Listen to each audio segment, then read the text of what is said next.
السلام علیکم ورحمۃ اللہ وبرکاتہ۔ معزز سامعین و ناظرین، امید ہے آپ تمام احباب خیر و عافیت سے ہوں گے۔ آج ایک دوست کا واٹس ایپ کے اندر سوال یہ ہے کہ کس کس حالت کے اندر غسل کرنا سنت ہے۔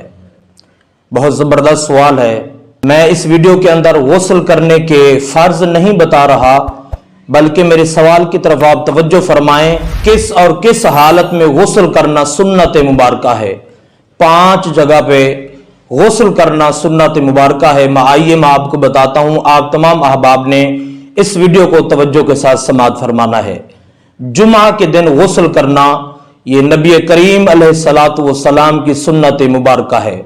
دوسری چیز، جب یوم عید الفطر کا دن ہو، اس یوم کو غسل کرنا سنت مبارکہ ہے۔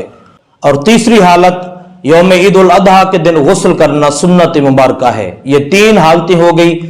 چوتھی حالت یہ ہے کہ جب آپ احرام باندھ رہے ہوں تو احرام باندھنے سے قبل غسل کرنا یہ نبی کریم علیہ الصلوۃ والسلام کی سنت مبارکہ ہے۔